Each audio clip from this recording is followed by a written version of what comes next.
Hi there, Bond Boyz here to tell you about our brand new Patreon page. If you're a fan of Bondcast, James Bondcast, then you'll love our bonus content, which can only be found in one place, patreon.com/Bondcast. For the low price of just $5 a month, you can subscribe to a treasure trove of exclusive Bondcast extras.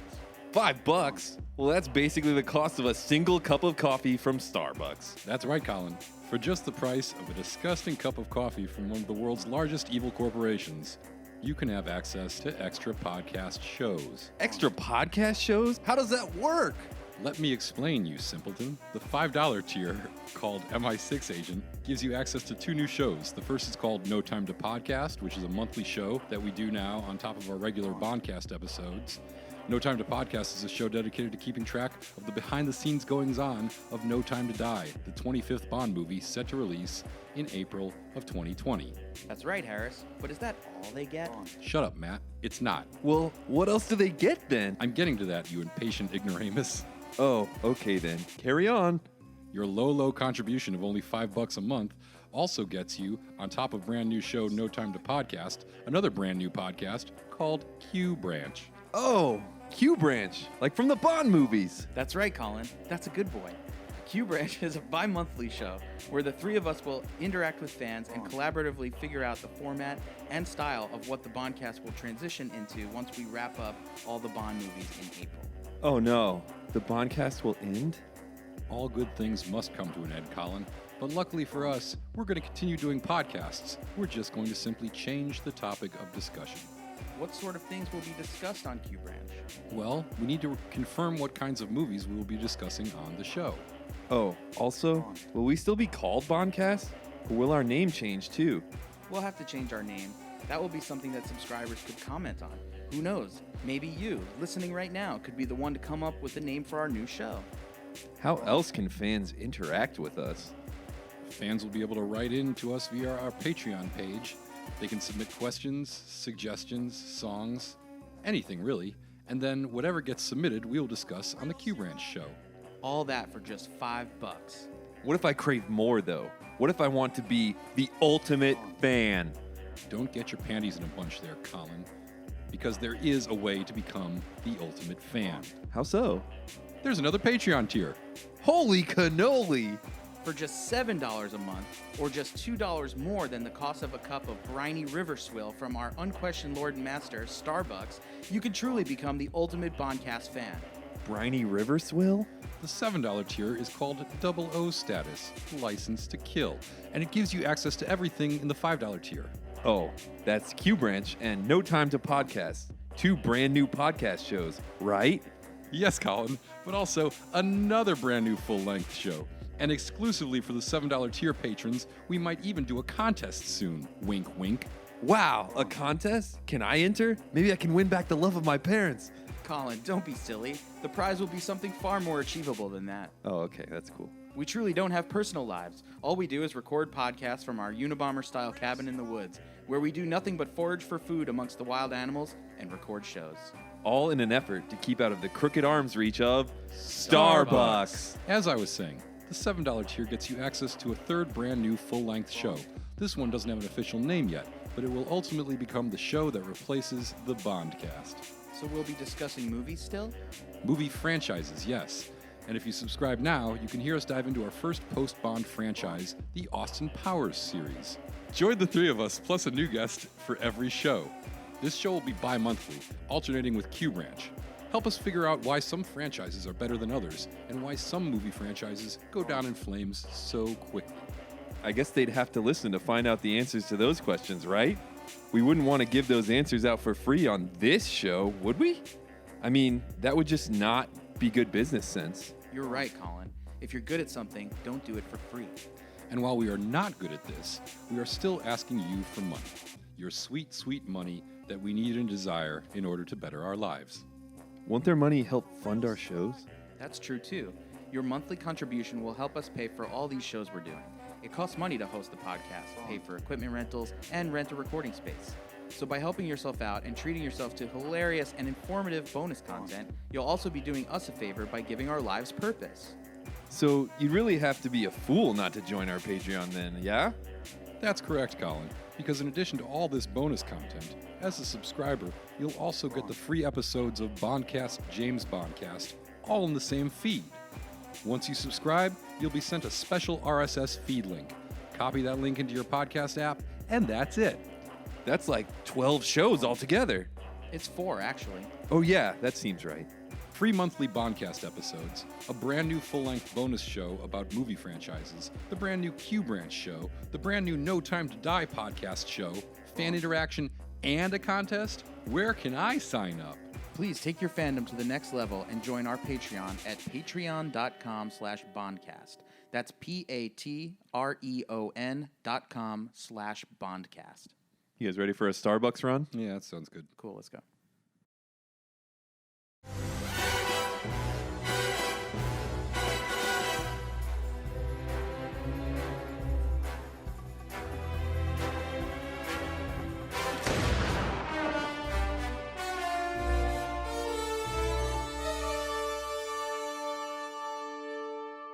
Marking the 50th anniversary of the 007 film series, 2012 would become the year of release for Daniel Craig's third outing as the titular spy, James Bond.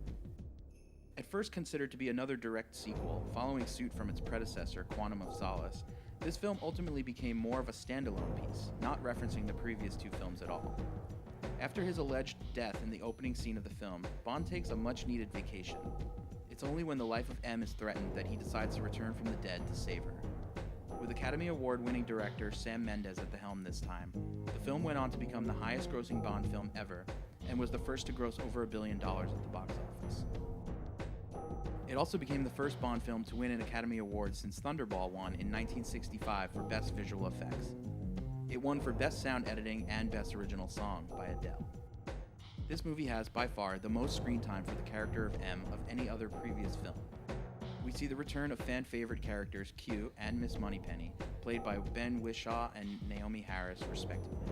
And we get a brand new villain, the diabolical and possibly homosexual Silva, played by another Academy Award winner, Javier Bardem.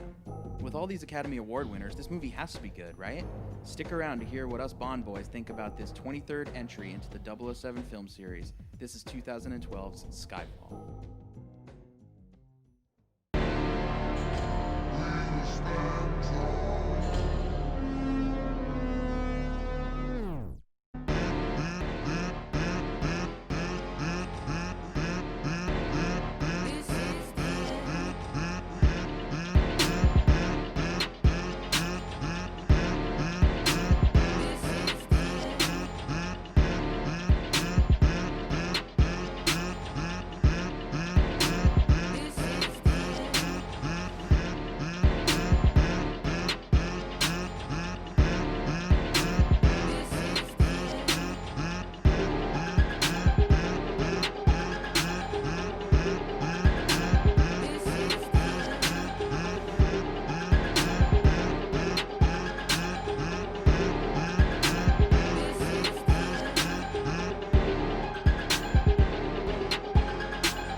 Nice. Fantastic. That Nice. song I liked was it. sent to us by one of our fans on Reddit, Alex Wilson, Alex Wilson. Nice Thank job, you very Alex. much. Yeah, Yeah. that was great.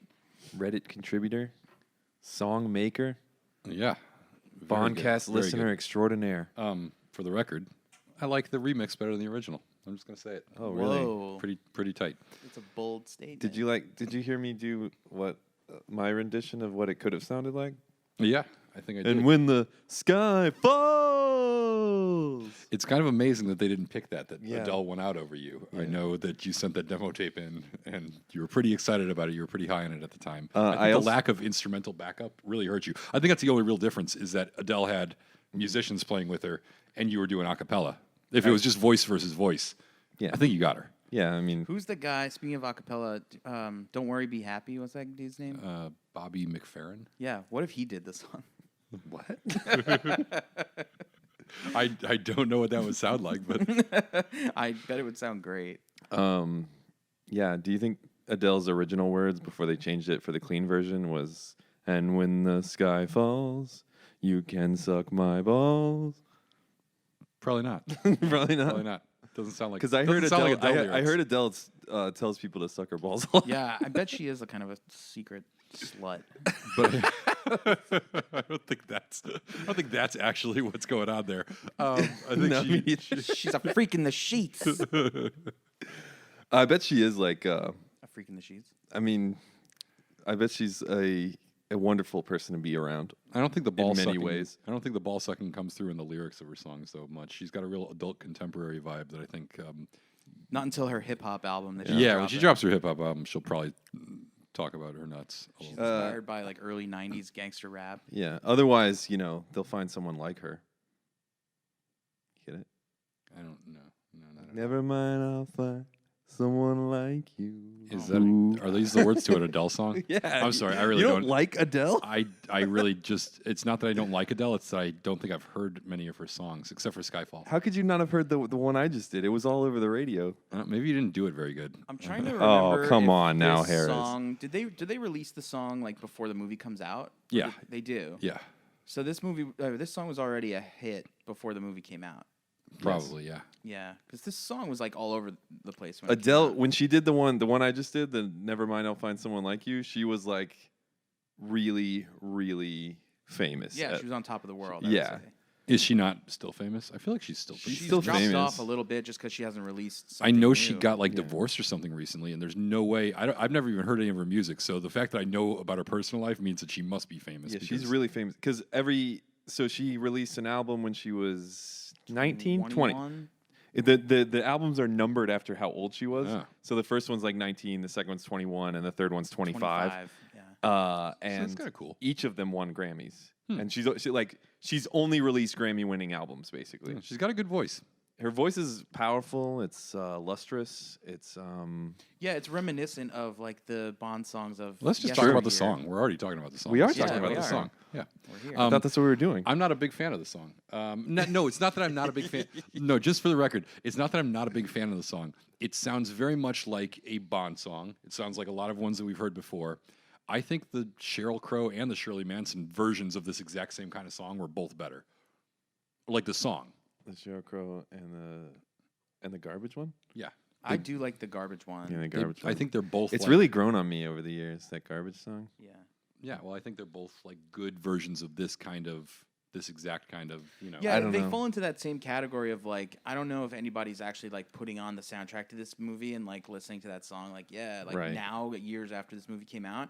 It's the same like Bond songs kind of exist in that small window of time like when the movie comes out it gets play on the radio if it gets play on the Right. radio if it's deemed like worthy enough for that. I'm one of those people who likes Adele, so it's kind of Clearly. yeah. I wonder if it's ironic too that like I think sometimes the Bond songs that vary the most, like I could totally imagine somebody playing Die Another Day or View to a Kill. Like those ones seem like the kind of things that exist outside the Bond world, even though they're not at Like, all unironically. good Bond songs. Yeah, like those are just things that will like pop up other places. Well, I will say this about this song is that like it's maybe in Adele's top 3 songs, top 3 best songs of hers Really? repertoire. I would not say that. Really? I only know one Adele song, so Yeah, it's I know her- it's I know the her top be- one for I- me. Someone Like It's- You, Yeah. and she has one other like really big one. Whatever is from 25. But It's so far out of the zeitgeist that I'm like having trouble I don't know. recalling. it's not that like I just like love Adele so much more than both of you. It's that I think she has like undeniable vocal talent. Oh yeah. You I mean, can't I really don't know if deny anybody's that. going to argue with that. And Exactly, I would never say she's a better That's singer the side than, I'm taking. I would never say she's a better singer than Sheryl Crow or Shirley Manson. I just think this song is kind of pedestrian, where I thought those songs were like more inventive and I just thought they had better hooks and just Yeah. more interesting choruses. And But Skyfall is just a cool word to say too. oh, for sure. I felt like because I remember not expecting to like this movie, but it had a good trailer. And one of the things about the trailer was that mystery of not knowing what Skyfall meant. And kind of once I actually saw the movie, I was like, oh, that's Skyfall? That isn't nearly as good as all the shit that was going on in my head when the psychiatrist is asking him, the word association thing, and he's like, Skyfall. Done. Yeah. Yeah. Yeah, that's Because all I you know remember it's from the important. trailer. Yeah. Yeah, I you thought it know was it's like- important. And An incredible network of satellites that it Right. could all bring the Yeah. falling And it's- down. Oh no, it's just doom a on us. fucking house. It's just an old manor Yeah. in Scotland. So Welcome to Scotland. I don't want to So- skip ahead. Sorry. Before we jump into things, I think we should talk about we've got some big news coming up. So obviously, we've got this movie. We've got one more after this, and then we've kind of got some, downtime until No Time to Die comes out. So to kind of celebrate the end of our run and to give ourselves a pat on the back a little bit, we're doing a live show. Woo! The live show. So Yeah. in a little less than a month, on November 7th, if you're in the LA area, come on down to this club. It's called Fais Dodo. Spelled FAIS and DODO. it's a French pronunciation. It's not face doo-doo, no matter how much you want it to be. I actually looked it up. It's like the French equivalent of like saying goodnight to a baby. Like It's like a New Orleans kind of vibe Yeah. to the. Because babies in French, they always call them dodos because they don't know any English at all. Like, wrong. look at this little dodo. He doesn't speak wrong. any English. That's the wrong. English call the French babies dodos. Yeah. I'm glad you said that because I thought my ball sucking thing was too stupid. Oh, don't worry, Colin. They I can was both, like regretting that. I was like, that joke was dumb. Colin, they can both be too stupid. Harris can out-stupid you any day. Yes. So anyway, yeah, come see our live show. Tickets are What day is free. it? It's on Thursday, November 7th, and we're going to start around 8 p.m. There'll be drinks. Doors at 7, right? Doors at Or no, 7. doors at 8. And Doors I at think 8. The show is going to start maybe Don't tell around people 9. that, though, because then they'll be trying to sneak in at 9, causing all sorts of ruckus. Yeah, that's why I said 8. We shut the doors at 8:15. Tickets are free, and if you look at your podcast This is a 4-minute app- window to get through the doors. If you look at your podcast app under the episode notes for this very episode that you're listening to right now, you'll see the link to get your free tickets. But you know what? If you're lazy, you could also get free tickets at the door because they're free. And Yeah. So come down Thursday, November 7th, 8 p.m. Fais Dodo. And just Fais for the Dodo record, in West Adams, live show. Just for the record, we have not done a live show before, and we are not, I don't think, most of us aren't really big live performers. So there is a good chance we will crash and burn, and it will be completely utter humiliation. And in that circumstance, we might not air the episode on the podcast. We may have to re-record the entire damn thing. So if you want to catch our humiliation, you may have the only opportunity to do it live. I don't want true. to we make could any fail promises, so hard, but- and I think you're inviting hecklers at this point. oh yeah, no, bring the hecklers on. I think that would be fun. that would make it interesting. Yes, that would actually make it fun. I've been hit with a tomato. And for the record, this is for Spectre. I don't know if we mentioned that. But Yeah. Spectre. Spectre. The Spectre. last Bond movie that's been released up to this point. We'll be talking all things Spectre. We may Fay-do-do. do question and answers if I think the we audience should. is well behaved. Yeah, we'll see how that goes. There may it's be a up in lot the of air. surprises in store, but you know Yeah. what? Let's leave it as a surprise. Yeah, and as we discussed before, we do the show nude. No, Yeah. Cool. All right. So that's that live show. Let's get into All Skyfall. right, enough old business. So Cool. let's talk about that cold open. Sure. One of the highlights of this movie, I would it's pretty say. good. Yeah. One of the better cold opens, I think. Yeah, It's an iconic. It's one of the most, in my mind, one of the most iconic opening shots of a Bond franchise, where he's yeah. you got this long hallway. Well, this is a good segue into some of the people who made this movie. Deakins. Because we've got a gentleman named Roger Deakins who shot this film, and you guys might know him from Barton Fink, The Hudsucker Proxy, The Shawshank Redemption, Fargo, Big Lebowski, Oh Brother, We're Out There, The Man Who Wasn't There, No Country for Old Men. Basically, most Doing of the all the Coen Coen Brothers ones. Yeah, most of everyone that Barry Sonnenfeld didn't do, I think Deakins did. Revolutionary Road, Prisoners. He's done a lot of Villeneuve's, Sicario, Blade Runner 2049. He's doing the new Sam Mendes, and is it I have always said Mendes, but you said Mendez in the opening. I I have don't no I idea. thought it was Mendez. Yeah, I thought me it too. was Mendes, but I don't know. But his new movie, 1917, is also Deakins. That's the one that's all one big long oneer, with mostly natural lighting, which is amazing when you're so good that you don't even need lights to make things look great. But The he's sun one of listens to him. he's one of the best. one of the best cinematographers we got working today, and he did a great. This is probably the best looking Bond movie. I don't know. It's so good. It's up there. It just looks so amazing. He also was the director of photography of the assassination of the outlaw Jesse James by the coward Robert Ford. Oh, which we use the acronym Taujabutkurf. Yeah, Taujabutkurf to describe.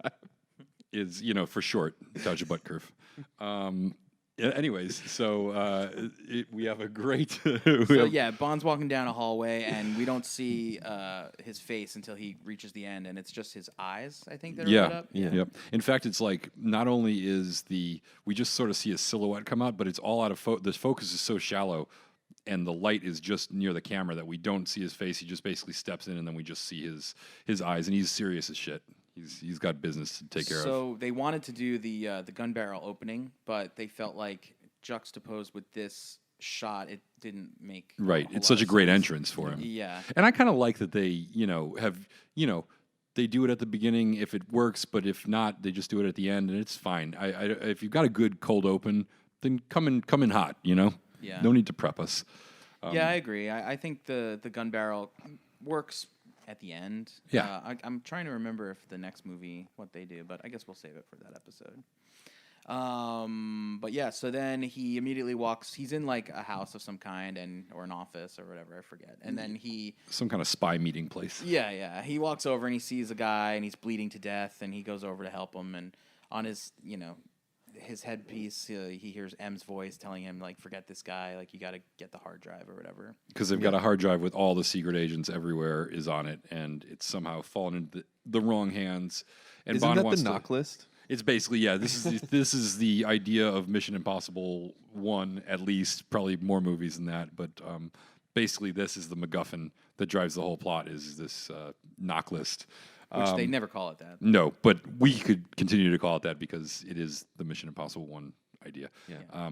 So he rushes downstairs at M's behest, and a woman who is his ally, who we don't know, somehow we don't find out her name until the very end of the movie. Because she's Moneypenny. And neither does Bond, which is the most... He knew her first name. One of the most absurd things... he never calls her by her first name, and at the end of the movie, he says, I don't even know your name, and she says her name's Eve Moneypenny, like she's introducing her entire name. So he's been working with this woman at length for a long period of time. You know how these things go. She could have an alias. Yeah, she just pulls up. He's never seen her before, but he just knows that she is. The bad guy's real name is last name is how Rodriguez, but they call him Silas. Well, they call him what is his something. name? They call him something. That's the thing. So just assume that we don't only see Bond when he's interacting with these people. Like there's other, because he works with her throughout the thing. She's Mallory's assistant. She's introduced him to Q Branch. She takes him around, and he never once. And we assume that there's stuff that happens off camera that they might see each other, and he's never like, hey, by the way, what do I call you, anyways? I agree. It's clumsily done. It's so dumb. At the end, it's he's so like, dumb. we've never actually been introduced. Yeah. Also, totally unnecessary because we don't know that her name's Moneypenny. He could have just said, well, thank you, Miss Moneypenny. And we'd be like, aha, we get it. Yeah, that's true. So. But I think she had an alias, and they should have introduced the alias. Why do you think she had an alias? She clearly didn't. She does like Eve. they never call her as because other characters have aliases. The idea of the alias is important for the movie, so I think that's what I'm supposed to assume. If I'm like, who else has an alias? The guy, the main bad guy, the bad guy, Javier Bardem. Besides the bad guy, when they released the YouTube video of the knock list agents, they show their aliases and what they look like, right? And they say who they so really are. So your contention is that she's also an undercover field agent, and that's why she doesn't tell anybody her real name. Well, my contention is that if I'm, cultishly following the movie as a supporter, then my excuse to make for it is that aliases are already a heavy. I just think it's heavily unnecessarily. Used thing. I just think it's unnecessarily clumsy in a movie that really didn't do a lot of that. That really handled things pretty smart most of the time. Maybe it's because her alias was Money Pussy. That might have been dumber than the other dumb joke. Good God. I'm sorry. All right. I'm just trying too hard. Yeah. I gotta be serious. Colin, your skill in this podcast, if there's any takeaway from doing 25 episodes or whatever with you, it's that you could silence a room like no other. When we ever need quiet Pretty get back on track. When we're ever off at a tangent and we need somebody to sober us up immediately. Yeah. So I've been noticing that when I've listened to our podcast. Yeah, I think your disease is getting worse. Yeah, I would agree. So a chase ensues. They're in hot pursuit with this car, and then they cause it to crash. Who causes it to crash? Bond does. Yeah, he grabs the wheel. Because Moneypenny, like this is the other thing that annoys me about this whole franchise, that like everything that happens has to be caused by Bond doing something. That like if she's a competent agent and whatever, can she drive the car okay? Yeah, she's driving okay. It would be nice to give her a moment to like succeed on her own. But of course, Bond has to grab the wheel of the car, swerve it into the other people, and later on he's like helping Q hack things. He's made it very clear that he doesn't know anything about computers, but he's the guy who's like, oh, if you're looking for the hacker, try this code. Yeah. So this movie does a weird thing. Like, okay, so the last two movies, it's Bond's like first mission, and he's like an old timer. Somehow we didn't see like any of the missions between young and old. Yeah. And so now they've got all these new people coming in, and like Moneypenny's arc is that she's not fit for field work. She wants to be like behind a desk. So this is her like not doing a good job, and Bond showing her like this is how it's done. But it's clear that she doesn't want to be. She doesn't totally just want to be behind a desk. Yeah, She's says like she wants to be in the field. She accepts that. But they At the end, yeah. I get that they have to make her look like she's not really cut out for the field work, but they make her look too rubbish at this. You know what I mean? Right. To use the like British terminology. They make her a little too rubbish in this part. A little too rubbish. She should have been at least a bit competent. Well, especially when she's going to accidentally shoot Bond later. It would be nice to set her up as somebody who like is like kind of knows what she's doing, and then that's a tough decision that didn't work out well for her. But instead, they make her look like she can't even drive without Bond's help, and then she's constantly behind the 8 ball this whole chase. But also like she's doing the right thing. She's chasing the bad guys and like trying to like get them to minimize go collateral Bond damage. is insane, and he slams the car into another car at like full weight. Yeah, like no one would do that. It's moronic. Like you're gonna die. But somehow, their car was bigger though, wasn't it? Yeah. Yeah. So but he knows he's gonna survive. He's like, I don't die from this shit. I don't usually die in these kind of things. We're 3.5 minutes into the movie. I'll be fine. And like, and then to her credit again, like she takes a shot. Yeah, she hits Bond, but like she's shooting, from a great distance. 2 people on a moving train going at high speeds and hit someone. Also, my whole problem with that is like Bond's kind of fighting this guy to a draw here. He's got his earpiece in. He can hear that they're lining up this shot. Yeah. He can't somehow give a little separation and help her out a little bit. Like he can't say no. Don't shoot me. Yeah, exactly. Well, they were kind of entangled with each other. Yeah, I know. But like earlier in the fight, it seemed like he could always sort of get away, and that's the moment when she's about to shoot. He's like, "Oh shit!" And I feel like even a really intense fight, you can still squeeze out "Don't shoot me" in the middle of it. I could be wrong, but I think this is the first Bond movie to use the like CGI face effect, where like basically they just replace the stuntman's face with Daniel Craig's, and you can really see it in the motorcycle chase on the rooftops. I don't know if you guys noticed that. I didn't know. I wish I would. I wish I had been looking out for that. I mean, they do a pretty good job. Like, if you don't know to look for. I mean, I didn't know. I just accepted. There's a lot of stunts in that, so I just accepted this is going to be a stuntman a lot of times. Yeah. Well, you know what? They don't have to get it perfect, but if you ever watch like the hardest thing for a lot of times is like the hair. Like if you ever watch Face Off. Like Nicolas Cage has really short hair, and it is really short. And they got a stuntman that they probably intentionally cut his hair the same length as Nicolas Cage, but just because of the way this guy's thickness of his hair and everything, every time he's like getting wet in like the boat chase, you can see that it's a totally different human. It's and that's like there's these. I mean, this Face Off is particularly bad at hiding their stuntmen because they always look obviously not like John Travolta or Nicolas Cage in every single scene. Well, but before the advent of DVD and like crystal clear pausing, like they didn't care so much about that because they knew that like people were going to see it in theaters. Maybe you'd see it on a Do you remember pausing a VHS tape? Yeah. Oh yeah. It sucked. There's like little wavy lines in the middle of it, and plus every time you did it, it would like sometimes it would actually ruin the tape a little bit if you pause and rewind. Dude, and it was more like the brakes on your car where you get like a lurch sometimes. Yeah. Yeah. You never landed on the spot that you exactly want. I had a VHS player that could frame by frame, and I thought that was like the coolest thing. That was like the high end, like Sony. Yeah. Man, I tried to freeze frame on Bush so many times. God. I didn't realize what you were saying at first. Dude, I remember clearly. You were thinking like the president Yeah, yeah. or the band. God, I was like, like, where's where's he going going with with Bush? I thought he was talking Senior. about George Bush. Let's not get political here. Like, what? He just took a hard turn. Dude, I remember this scene in Predator 2 where like the Predator like raids a gang lord's like apartment or Yeah, their whatever. lair. And there's like two people fucking and Yeah. the girl like runs naked across the room and it was like I was a young kid. It was like the first time I ever saw Bush and I was like, what? I need to know what this is. And I tried to pause it and That was Yeah. such a more innocent time because now you just got the internet. Yeah, yeah, like exactly. every 6-year-old Kids are has seen Bush spoiled, before. man. Like the kids just run Every rampant on the 6-year-old internet. has seen Bush. Do 10-year-olds just I guess parents put like Yeah, I'm sure blocks there's or, like blockers on stuff, but I am blockers, sure like it's impossible to hide. There's first of all, the You just internet is go- about 85% porn. And almost everything we do now involves the internet. So it's impossible that kids are not seeing this stuff at a much younger age than I did. Because I was, this was like a natural coming of age thing when you were a kid is not understanding what genitals looked like Yeah, man. and then like seeing them for the first time and being like, Jesus. I remember seeing an erect penis for the first time and being like, holy shit, that's That's what one of those looks like? Yeah, that looks angry and frightening. Dude, Yeah, I man. remember when I was in high school, me and my buddy used to sit in the back of our math class. This is like senior year of high school, and we had computers in every room, and that was like a new advent. Like getting computers in we were just sort of like burgeoning that. Like I'm sure that's so Right. commonplace now. right. Everyone's got computers Yeah. everywhere, but It was like a big deal, and my friend sat right next to the computer, and I remember they had blockers on. Like you couldn't just go to like any site, like you would get a block. Yeah. But he figured out that if you did it in German, or another language, you could get any site.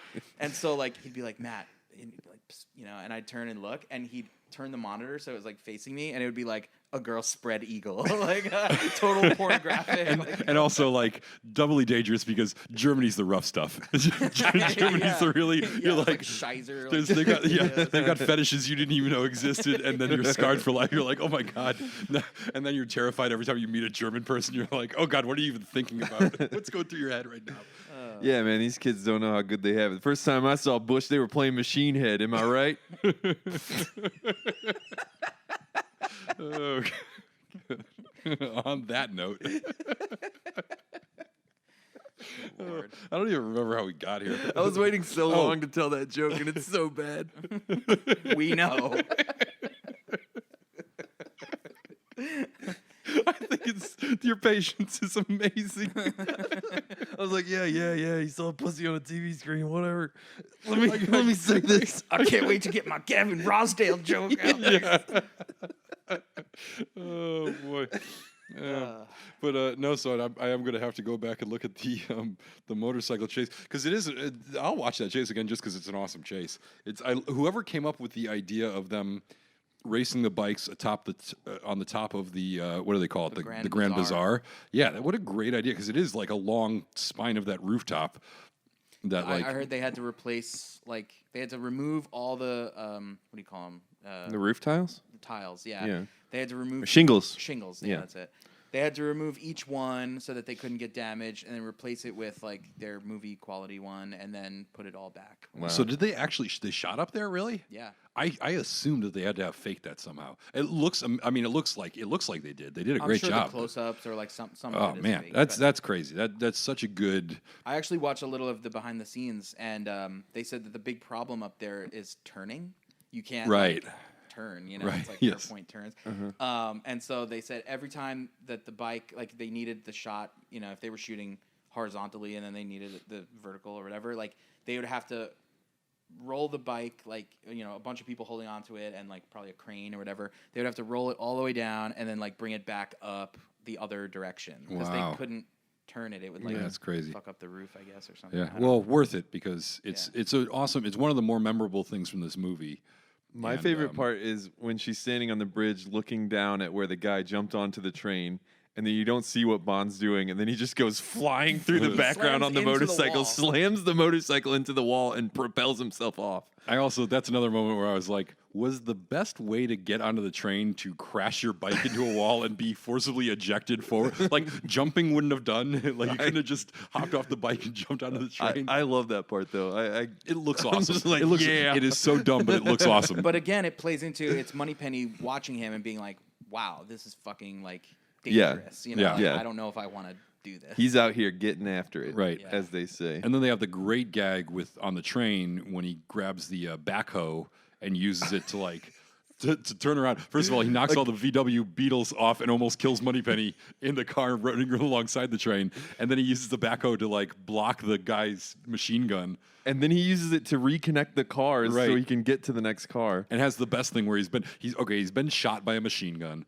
He has Falling off a bridge. Yeah, and the train's been decoupled, and now he's got to like climb up the arm of the backhoe to jump onto the other thing. And as soon as he jumps onto this other train, barely makes it, almost falls to his death. Yeah. And then his first thought is, let me make sure my cufflinks are straight. Yep. Fixes his cufflinks. I pretty love that cool. moment. Yeah. Great trailer moment. Yeah. And of course, he knows how to operate that construction equipment that's sitting immediately. on the back of a train Yes, that is somehow immediately. has gas and ready to go. Yeah. Yeah. Also like tactical combat scenario, construction Yeah. equipment again. Yeah, again, using the construction equipment not as construction equipment, but as a weapon. And he put himself in total danger. Like, he knows that the windows aren't bulletproof. He knows he has to turn that thing in order to, like, face the guy. And the guy's already shooting at him. He knows that because the bullets are pinging off the back of the Yeah. I freaking forgot to cab. mention, he's got one of the cooler guns. It's got, like, literally, like, a ball sack. Yeah. Gun. Yeah. Like, it's, like, the most phallic gun. So that it Yeah. can have probably, like 200 plus rounds of Yeah, ammunition yeah, at least. something like that. Yeah. And it's basically just like a pistol. It's a machine pistol with With that's fully just automatic. on full auto. Yeah. With a huge mag, ball sack mag. Ball sack mag. I mean, is something like that real? Or is that Yeah, totally probably. Yeah, made up? yeah, they can do that. Usually, when you see that, you see the it's they have like just a longer clip at the bottom of Yeah. them. But I think that's a slightly different gun. But later on, he's using it with just a regular clip, which is why he runs out of bullets when he's shooting Bond. Right. Oh man, that guy must use so many bullets to use the ball sack thing and then keep And then he changing kept- clips. Yeah, They exactly. don't even really highlight the ball sack thing too much. Like, He just shoots it at like, first when the car once. crashes, and that's it. And that's it. And then it runs out. For as big as that sack is, like, it runs out. Yeah. Well, maybe he used it before he got into the chase. Maybe. He was probably killing all the guys in the room when he stole the Yeah, he hard did drive. kill 3 guys at least. So Yeah. you're saying there was some hot sack action. that Yeah, we there didn't was a see. lot of. He emptied his sack in the room earlier, and also And he stole the list. And I love how Bond uses up his clip for his gun, and he doesn't just take his gun and put it back in his pocket. He's like, "Fuck this gun!" He throws, he it, on throws the it on the ground. Like some kid's gonna pick up that gun. Now Yeah. he's got a free gun. Also, when he does catch up to the guy and they're fighting on top of the train, which the train fight's pretty good too. Not as good as the Mission Impossible train fight, which we're borrowing a lot of things from Mission Impossible here already. A knock list, a fight on top of a speeding train, almost getting killed in a tunnel. But they're fighting on top of a train, and what does the bad guy find like seconds into their fight? A chain A link? loose chain. Yeah, just that's on the that top would've of the, on the fallen roof off. of the train. That's my Just least sitting- favorite part of the whole cold open, that they have a chain there. I know, it's bizarre. I It's actually stupid. I find it more And forgivable there just was because no it's a weapon, point. but it's so I mean, I it's so buy dumb. it. And I kind of dig it just because it's cool when he's like whipping it at Bond. It's cool that the guy has a chain and they have a chain fight. I just feel like it's such a dumb. Like he's just Yeah, like, wouldn't it fall I'm just gonna off? grab this Of chain course that's it would sitting here fall on the off. roof of this thing. Yeah, amazing. So yeah, we're still talking about the cold open. Yeah. Oh, well. I guess we get to the end. It is a good ending where Moneypenny. The music is great too. Yeah, M tells Moneypenny to take the shot, and she does, and she basically shoots Bond. It's like the worst case scenario. Blows him right off the train. He falls. and- Falls a great distance. Yeah. that Oh yeah, would kill very me. Yeah, very far, for sure. very far. I hate that in movies. Especially That's he lands on his head, doesn't he? like, yeah. Yeah, at a certain. I mean, that looked like it was about like maybe 100 feet in the air Yeah, or something like that. that's you what- hit about what water I was at that gonna say. height. It's like hitting concrete. It's very Yeah. similar. It's not that different. Back when I was in Texas, we used to go down to a place called Possum Kingdom Lake, and they got cliffs there you can jump off of, and I jumped off like a pretty big one, like maybe 70, 80 feet. Whoa. And the water rushing up, I did it, like a pencil with the feet. And it slaps your feet real hard on the bottom, but also the water rushing up, it cut me underneath my lip, so I Wow. was bleeding from the inside of my mouth. Wow. Yeah, I've definitely had water hit. I didn't draw blood, but it hits your lip pretty hard. How was it on your anus? I was all right. Because I've done like 50 or 60 Yeah. footers, and that's the thing. Like, you clench your butt as tight as you want, but if you hit the water wrong, you're cleaning it out. Yeah, I Definitely made sure I getting a got my little wash. feet under me enough so that I wasn't like going hard into the. But see, I got in the mouth, so I was leaning forward. I didn't lean back. Yeah, that's you probably, know what I mean? That was probably it. You chose the mouth. I'm protecting my face. I 'cause chose that's the a mouth moneymaker. instead of the I anus. was like, yeah, I'll take it. Yeah, if you. So I guess we know if I get into prison and they ask butt or mouth, I'll just be like, stay away from my face. I always knew it. So gross. I jumped into like a lagoon kind of thing in Hawaii, and they had like 3 levels. It was like, the 5 feet from the water jump, and then like the 30 feet, and then 30 feet's fucking scary and then there too. was, By like, the way, 40, Yeah, like 50. if you've never stood on the top of a 30-foot cliff jump or something, that's enough to give you pause Yeah. right there. Yeah, it really is. I saw other people doing it, and I was like, oh, I could do that. And then you get up and then there. you get up there, and you're like, holy crap, this is really high. Even And- like the Olympic high dive is scary. Yeah. Totally. I jumped off, and I did a pencil maneuver also, and I remember the water. Like, I guess I landed like in a sitting position almost. Yeah. And it hit my ass, and it like slapped my ass. Like, you ever do like a belly flop, and then your Yeah. belly like stings for a It was while? a belly Yeah. flop for your ass. My ass like was stinging like that. I was like, holy shit! Knocked the wind out I of couldn't you. imagine if I jumped off there was an even higher. Yeah. Yeah. Yeah, so Bond falls headfirst into this thing off God knows how far, and somehow between being shot twice, once by the bad guy, once by his own person, and then falling into the water from this great height, he somehow does manage to survive. But we segue right from him going over. Oh, then he goes over a waterfall. In addition That's to everything true. else, he's unconscious, and then he goes over a Yeah. waterfall, and that brings us right into the title sequence. Title sequence. So we Which- talked about the song. So let's just talk about the visuals. Yeah, Daniel Kleinman is back after the one movie off, so Mark Forster could have his own guy. And he does a credit sequence with, I thought like the blood billowing and the underwater visuals were pretty cool, but a lot of the other stuff I thought was a little regressive. It looked kind of cheesy to me. I you know? I didn't personally like it. hate when you see, first of all, Bond in the like clear as day that it's Right. the actor who plays Bond. Right. Silhouettes are cool, but Silhouettes are cooler, and then B, just like segments from the movie. yeah. You know, It's like he like- grabbed a bunch of images of and like turned them into weird computer animation of like tombstones, houses, Chinese dragons, creepy trees. It's like, Yeah. come on, man. I don't mind when they take elements from it and they give you like a little hint of what may be Well, to come. like in but this ear- was not done well. Yeah, in earlier movies, like remember the one you realized it was like the girl's necklace or Yeah, something? right. Like that's so hard. Like most people wouldn't put that together, but like you're still watching it and you're getting the sense of like the movie, Yeah. Yeah, or even in like Visual. the one from the last one, Quantum of Solace. Yeah, you had like sand, and you had like these like they took elements from, and I didn't love that one either, but they took elements from it and found a visual design that was just kind of complemented by them, not just leaning on like, oh look, it's a picture of this. Oh look, it's a picture of that. I like the one from last movie so much better. Yeah. Oh, absolutely. yeah, me yeah, too. definitely. Yeah, not great. But the song kind of made up for it, I think, because as It's good. discussed earlier, the Yeah, song. we spent a good amount of time on this song. let's We can go Let's back to the talk a little song. more. Let's talk about the song a little more. So the movie goes into the first scene is him on the beach. Yeah, banging I some think girl in the so. shower. Yeah, Yep. They're like in their bungalow, and he's got her pressed up against the wall, standing style. I never knew what country this was. Turkey. Right, but I watched it with the captions on, and it says that people are speaking Turkish. I didn't realize that he's in the same country because the whole chase happens Right. in Turkey too. Right. Yeah. Wait, that isn't the beginning of the movie though. The beginning of the movie is M gets fired Oh, in shit, the most yeah. British way possible.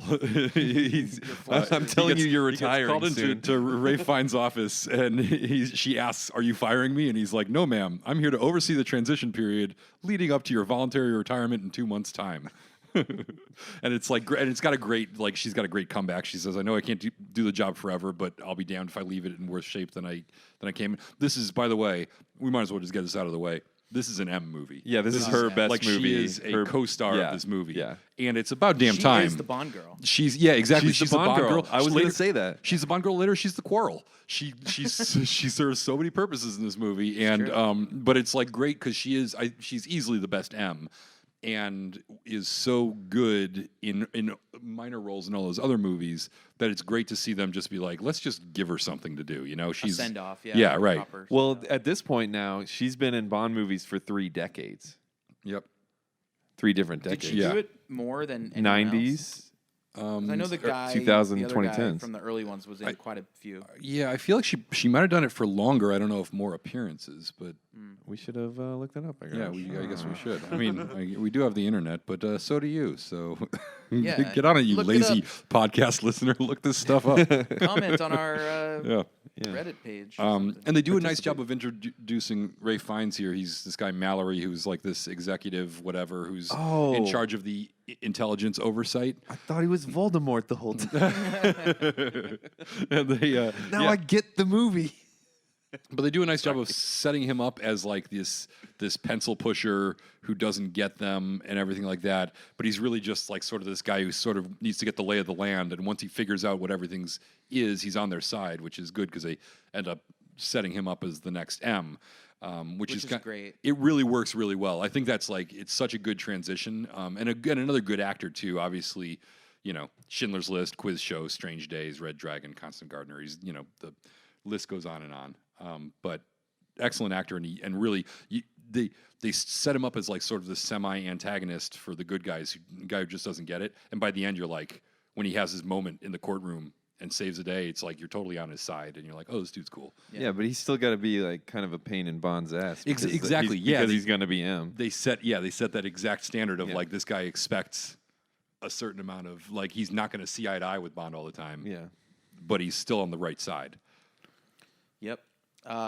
So yeah, then it goes right into M witnessing the explosion of MI6, and then we go to we go to Bond chilling on the beach, drinking Heine's of all the Banging beers. broads. Even Bond can't make green in a beer bottle look cool. he isn't drinking Heineken. He drinks the Scorpion shot. Oh yeah, But he's Some first kind of drinking liquor. Heineken's when he's in the house with the girl. Oh, really? Okay, Yes. I missed that. And also Heineken is kind of Bond's beer of choice, which is just That's 'cause baffling. they paid for it It's to such be. but it's such a bad beer. yeah. I hate Just Heineken. anything in a green bottle. Just stay away, people. I had a Peroni today. It was even nice. cheap beer. Does Peroni come in a green bottle? It does. Ugh. That's the ultimate green mean, bottle beer to me. yeah. I'm not a big fan of Rolling Rock. Peroni's basically the Rolling Rock of Italy or whatever. Yeah, that's insulting to Italians No, it's and true. Rolling Rock people. I think Italians would understand. I don't know. It is not a good. I think we're getting a little off track. Yeah, I do think like it's great that we have our first like truly we've always known Bond has a drinking problem because he drinks all the time, but Craig is our first Bond who actually is drunk. Like Bond always is drinking; he's never drunk, and Craig is the first. We've seen him drunk now twice because he was drunk in the last movie on the plane, and now we see him. He is definitely drunk. This one is more. They're showing that he has more of an alcoholism type problem than just he's actually drunk. This is like Right, yes. This is like I'm basically dead right now, so I'm gonna just keep drinking a lot. So why not just drink all day with my girl in the cabana, then go out to the bar, drink all night with Scorpions and a bunch of locals, and then when the sun comes up, I'll just buy a bottle and drink on the way Still home. drinking, Yeah, yeah. exactly. I love the attitude of the guy who works at the bar at that point. When he's in the bar at dawn and the guy is just like sweeping in a corner because he doesn't even want to get close to him, but he still has to be there. And he's just like, take the liquor bottle, whatever. He leaves leave me some money, he alone. takes the bottle, and the guy's like, if it means you're leaving, sure, dude, whatever. Whatever, just get out. Liquor laws are pretty loose here, dude. I don't know. So Bond sees on TV that MI6 is blown up, and it's his call to action. He's he's back in action. Yeah. And he's going to leave the Scorpion drinkers. So who are we going yeah, what we're kind of plot order here? Plot heavy We don't have here. to- Yeah. we can we don't have skip to around. run right through it. Let's get to the villain. So it takes a while to introduce the villain. He's maybe like an hour into the movie before you even see him or know who he is. Silva. Yeah, maybe more. And what I think is interesting about this movie is he's kind of the only villain. There's no like henchmen who stick with him. He's the got a whole lot of time. mercenaries, but you don't even see their Disposable, faces. yeah. Very disposable. We got the guy that Bond fights at the beginning who shows up again with the assassination thing. Oh, yeah. I So forgot he's the about only that guy. recurring guy. Everyone else is just sort of this like cannon Patrice. fodder for Bond. Patrice. Yeah, Patrice. Who has an awesome death. his whole like fight. Oh, scene it's is awesome. amazing. Yeah. Falling out of the window. Yeah, I mean, that whole even Shanghai just getting to Shanghai, That like even scene landing in is Shanghai, so good. Even the drive from the airport looks good when he gets to Shanghai. The visuals are just it's so visually. And I have no pleasurable. idea what's up with that skyscraper. Like it's just empty offices with glass walls Yeah. everywhere. Yeah. It's like totally bizarre and We need more rooms, but no walls, only glass. and nothing in them, no furniture. Like I was like, what is this place and why is there nobody here? But it is awesome, and it's my favorite moment of that is where Bond is opening the door to go into the room where the guy is setting up this gun to shoot across the way to make this assassination at a skyscraper across the way from him. And Bond is like opening the door, and the guy hears something and Patrice hears something, turns around. He looks right at him. Looks right at him. But he freezes, and you can see that the reflection on the glass, like, right. is hiding him. Yeah, exactly. Like there's so many glass panes casting so many weird reflections that the fact that Bond just doesn't move, he's like invisible. And it's great because you can't even see him as like an audience member. You're like, I know he's there, but he just isn't. Yeah, the lighting and like the way it's shot is just it's beautiful. It's so good. Yeah. That whole sequence from him landing in Shanghai till the and guy him falls hitching out a of the ride in the building. fucking elevator. Oh, Oh my god, that's so great. It like makes my palms sweaty. Oh my! watching It's stuff so like that. amazing when the guy he jumps on and hangs off the bottom of the elevator, and you can see that he is like because we've already heard that he's not in because they had the whole training montage where he's supposed to be getting it's like a combination training and exposition montage where he's supposed to be getting in game shape and ready to go. He and then- fails all of them. Yeah, exactly. And M tells him he passed the test, and then when he walks out, Tanner says, "I didn't know Bond passed the test," and M's like, "He didn't." And then like so we know he's hanging from this elevator, and we're like, this guy's not in great shape. He's not the normal Bond, and you can see he's like sweating it. He's like, oh god, I hope I don't fall to my death in an elevator shaft. I would what a definitely lame fall to my ending. death. I would not. Oh, be yeah. I would be like, oh fuck. It was, wouldn't have made it it was 5 also pretty seconds. convenient that the elevator buttons were on a pedestal that allowed him to plant off of when he jumped. Yeah, but it was also it would have I would have been more suspicious if they didn't make it look so good. Like it was such a flawless like jump onto the elevator, and then they just That looked was a really stunt real, man, right? Yes, Yeah. and it That looked guy's really good. looked really real. Yeah. I'm like sitting here. I could feel my palms and bottoms of my feet like getting sweaty right now just thinking about that. Yeah. It's disgusting. Yeah, and then so he Tell the sees- audience more about how you can feel the bottoms of your feet. I could feel Yeah, the fucking talk like, about your sweat glands. slick sweat between my toes.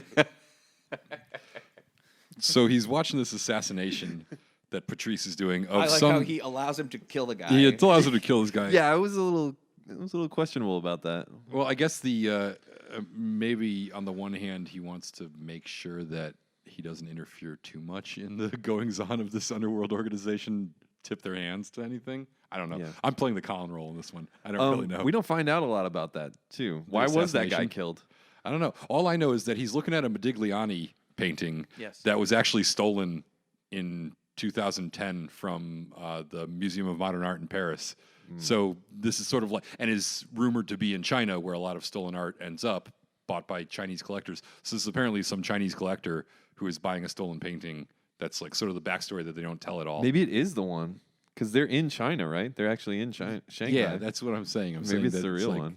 Oh, maybe they used the real Someone one. was like Yeah. looking for the prop, and It's they're like, yeah, can that would be we funny if see they the- found yeah. that. Yeah. No, it's just like, well, I'm sure they had to have contacts in Shanghai where it's like, we need to use a Shanghai building to make this Bond movie. And they're like, oh, you know what we also have? A stolen Modigliani. Yeah. Don't tell anyone. But yeah, like, tell them it's not the stolen one, but Yeah. we'll know.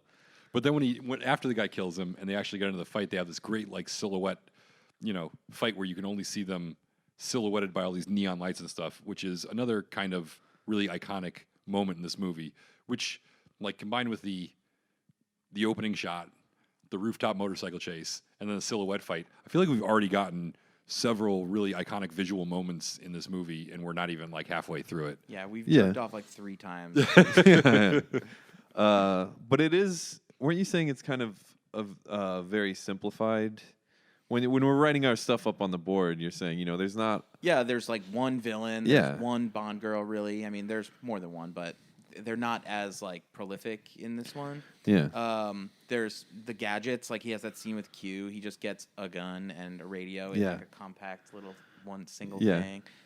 Even though we do see like the car machine guns later on, that's The kind car. of a gadget. The car is the car from Goldfinger. Yeah. But they don't really explain that. They just he just has it. And then like even though locations are simplified, like we were in the UK for a lot of it. Yeah. What else? Yeah.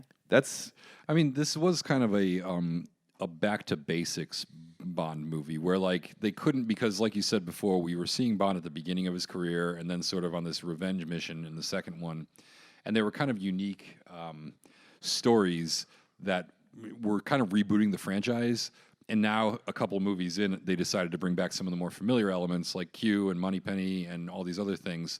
So in a lot of ways, like the traditional, like even the Adele song was kind of like, let's go back to like the very traditional Bond stuff that people know and love. Yeah. And kind of the over-the-top villain, which is, when have we seen a villain this over-the-top? Like I was trying to think back to like Christopher Walken or like Xenia Onatopp. When is the last Bond villain that was this kind of flamboyant and memorable? True. Yeah, you got a good point there. Yeah.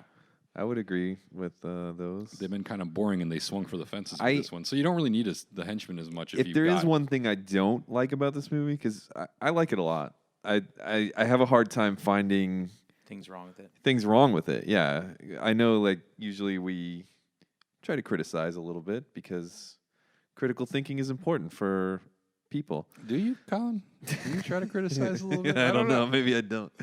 But yeah, it's the one thing is too much of it to me takes place in the UK, in London. Yeah. I feel like if we didn't have such a strong visual style and perfect cinematography, it would hurt the movie more, because part of what we get when we see Bond is exotic places and things giving us, eye candy. I want to disagree with you entirely here. Now, What a surprise! well, no, but I can back it up with facts. We the facts of your opinion. Yeah. Yes, I'm going to bludgeon your opinion to death with facts. We're really not in the UK that much, and we're definitely not in London that much. We open in Turkey, we then go to Shanghai for the skyscraper thing, then we go to Macau for that fucking casino, which is dope and exotic. Then we go to that weird island off the coast of Macau with giant statues that's been deserted by everyone, which is also fucking exotic. You know what?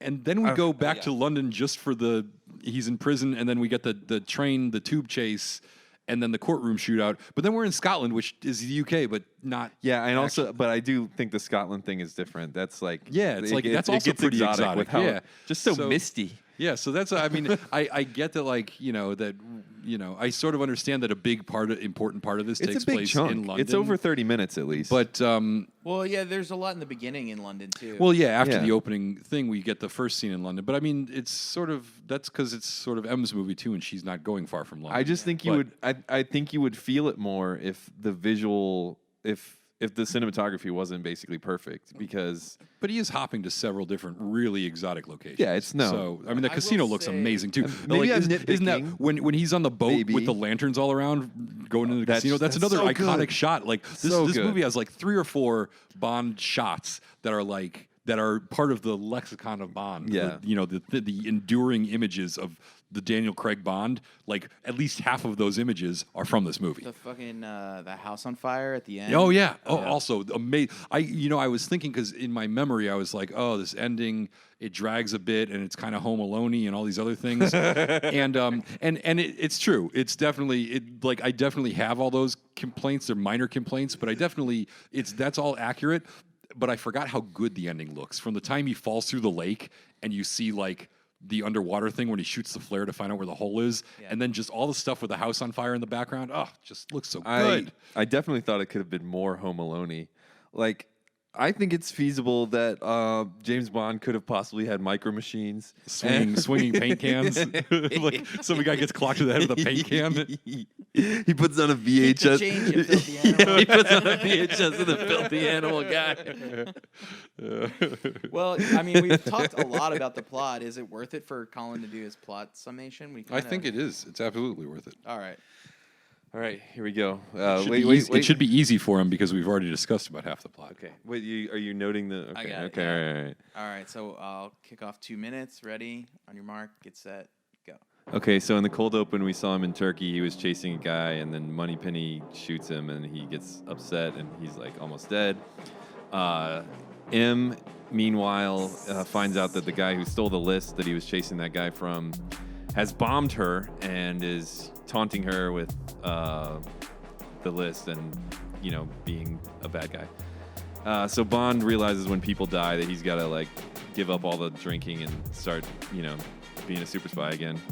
So he goes after the guy. He finds him in Shanghai. He kills him.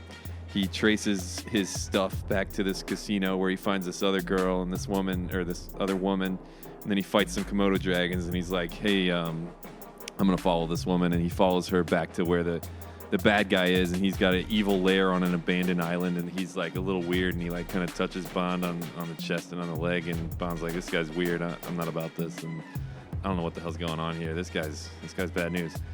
So then they capture him because Bond has a radio, and then they bring him back, and it turns out he wanted to get captured. He's like the Joker. He wanted to get captured the whole time, and he's trying to take a shot at him, and he tries to kill her, but Bond saves her, and so does some other people who are good guys. And then he realizes, he's going to keep coming after us, so he goes back to Skyfall, which is like the place where James Bond was from before he became orphaned, so it's his childhood home. And it's like this ranch out in Scotland.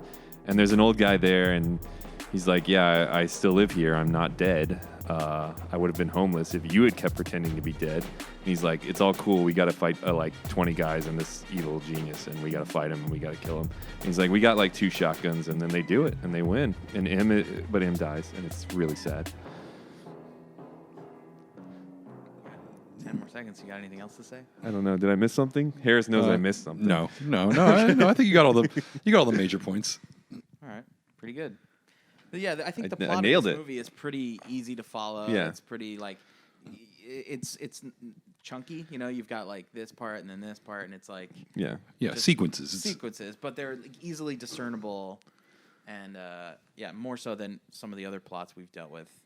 Yeah, it definitely isn't a complex plot because it's basically Silva against Bond. They sort of set it up, and it's just finding him, and they also make all the connections really great. Like he finds a depleted uranium shell, and that only could belong to 3 guys, and then one of them is this guy, and this guy we just found out he's landing here, so Bond follows him there. Then he gets a casino chip that leads to it's like the little trail of breadcrumbs is fairly obvious. Yeah, I like that he leaves the bullet in his body. Yeah. Knowing that eventually he's going to go back and use the bullet to... Is that the choices he made, or is he just, after he's gotten his ass kicked by doing the physical training tests, he's like realizing, you know what, I think there might be still metal in me, but I could use that. Also, depleted uranium shell does have like uranium in it, which will eventually give him terrible illnesses if he leaves it in his body. Does he know that like there's cancer, uranium in it, probably. or- No, he probably doesn't, but yeah. Well, during his drinking time, he probably didn't care. That's what it probably really is. When he's like, I'm dead, so I'm going to devote my life to drinking nonstop. And then he's like getting back on the horse, and he's like, I better get this. And he's Do like, you guys oh, know?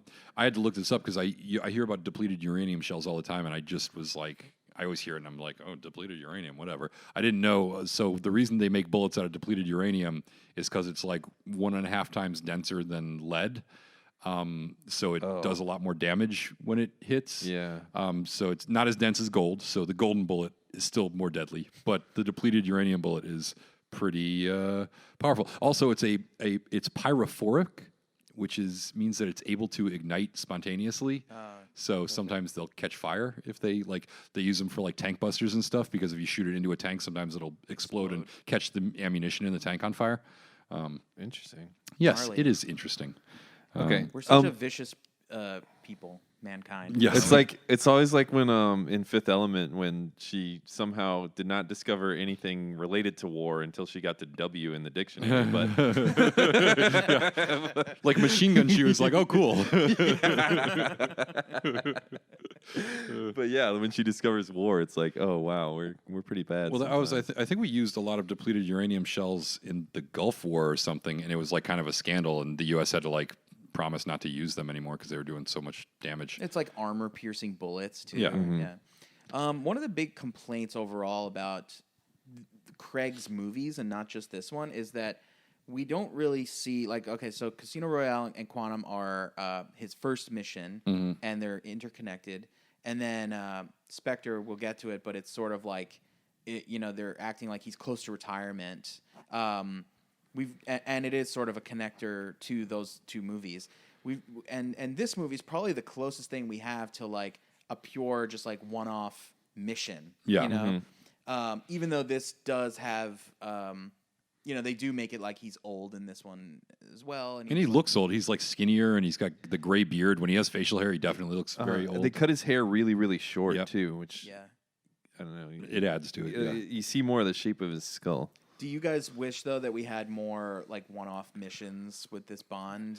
Just like not connected to any other film. Is this is after this when he had doubts about wanting to do it again? Yeah. Yeah. Because this movie, I think that's sad because I think at least by the end of this movie, it's clear you're pretty good at this, man. Like you can do this. Like. Yeah, I would.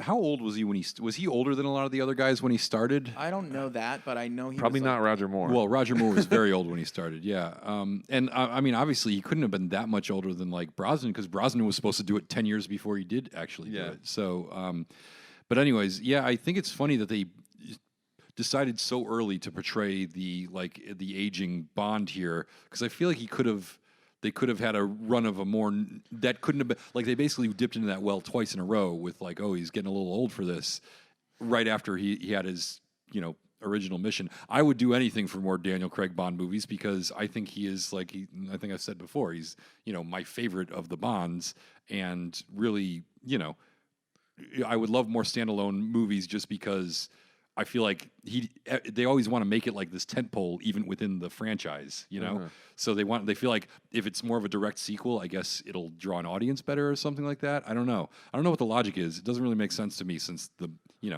I do think stand alone and not have all this baggage of other, I do think that just plot wise, they were trying to stress the fact that he had given up and just started getting drunk all the time and then was coming back.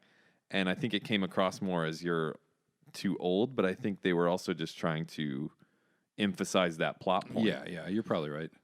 One of my least favorite, my biggest pet peeves about this movie is that I really don't like when it becomes like this time it's personal type of stuff for the Bond franchise. And that happens in Bond a lot, though. It happens in Bond. Well, no, it becomes personal when they kill one of his buddies. Yeah. But I'm talking about like his whole personal like backstory and stuff. Like I don't give a shit about his childhood. And I don't want to hear about his long lost cousin or whatever. In the Craig ones is the only time they really started caring about that. Yeah, exactly. And it's like it annoys the hell out of me because I'm like, how do we manage to not learn a damn thing about this guy's life for 22 movies and now everything's about his fucking we were personal fine life. with it. We liked it. We liked it. We were having a good time. And now we got to like see the house he grew up in and how he was orphaned, and then we got to meet his long lost stepbrother or whatever the fuck Spectre's the about. Gamekeeper? Spectre. I'm jumping ahead, but it's like I thought that in the books they did imply Blofeld had a more of a connection to him than the other Blofelds from the old movies. As we've established, I don't know anything about the books and don't give a shit. I'm not sure, but I thought that's something they took from the novels. Well, I don't care where they took it from. I'm saying I hate it. I don't. As far as I'm concerned, Bond was raised in an orphanage to become a killing machine for His Majesty's Secret Service. I don't need to know more than that. I like when he takes it personal because one of his assets or one of his quarrels or one of his girlfriends gets killed. That's awesome. Yeah. But when he takes it personal or when his CIA buddy gets his legs eaten off by a shark, that's awesome. When he takes it personal because he's got to go back to his family home and have like emo feelings about his upbringing, then I'm like, hard pass, I agree with you, but I don't feel as strongly about it because I'm, I don't know, I'm easier to... Please. It is one. It is one, but it was one of my I have like 3 major complaints about this movie, and that was one of them. I get that just one. Annoyed the hell out of me. When the first time I saw this, I was like, it's a little weird that they're talking about his parents at all. You know what one of my favorite things was? You know how he hands him the gun with AB on it because his father's name, his father's initials were AB. Yeah. When he hands him that, I'm like, how much do you want to bet his father's name is not Adolph Bond? Probably not. Probably not Adolph Bond. I was just trying to look up. I had read something a while ago that someone had figured out how much time had passed, like in the storyline between Quantum of Solace and Skyfall, and it's not a lot of time.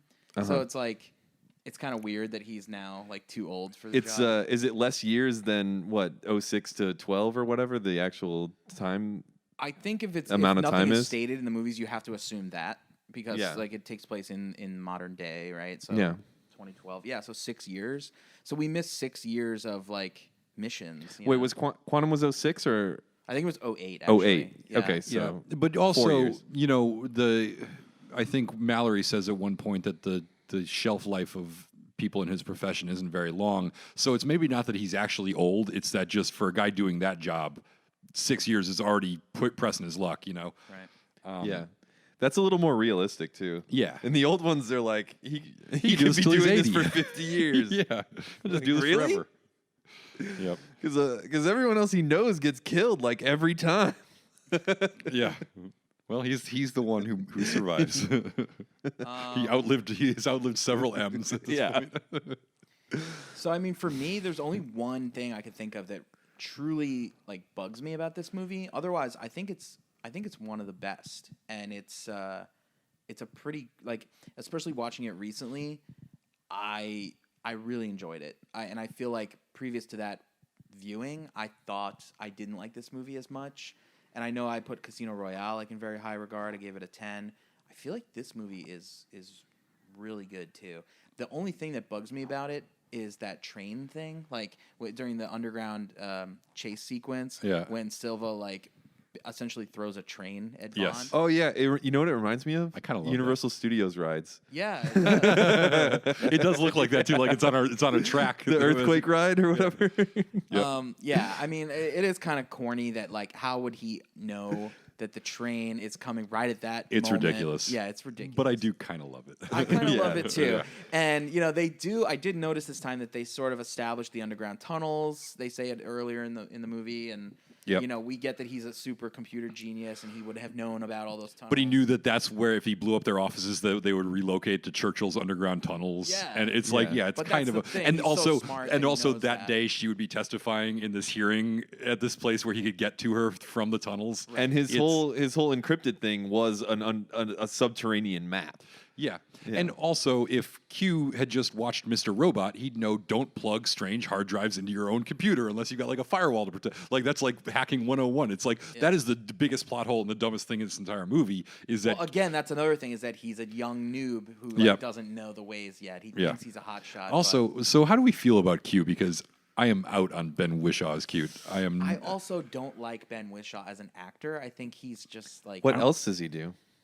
I saw him in A Very British Scandal, which he recently won a Golden Globe for, and I thought he was good in that. I think I've seen the trailer for A Very British Scandal, and just the way he acts in the trailer makes me not want to watch it. I didn't watch that. He's Doesn't very it have over Hugh the Grant? top. Yeah, it's got Hugh Grant. He plays this whole snotty young millennial angle, and it's kind of like it's supposed to be, I think, kind of the charming banter that like Desmond Llewellyn had, where he's like they're busting each other's balls and stuff. Yeah. And they're trying to establish that. But I was just like, Bond, why don't you just punch him? Just punch him. Just he's got it coming. I think it's funny that you said he plays it as a snotty millennial. He's kind of making all millennials look bad. Yeah. Well, and then he screws everything up. It's like his In fault that that all this case. bad shit happens. And it's Yeah. like, and you're gonna like have ego about it. Come on, Yeah. man. I I like Moneypenny. I'm not a fan of Q here. Oh, we should weigh in on a Moneypenny he is expert. too on that. young looking. Yeah. He looks really young. I don't know. What's your Oh, stand? did you say you wanted to talk about Moneypenny? I said I didn't want to talk about Moneypenny. I love wanna that see- idea. Yeah, I love it a lot. yeah, I could tell.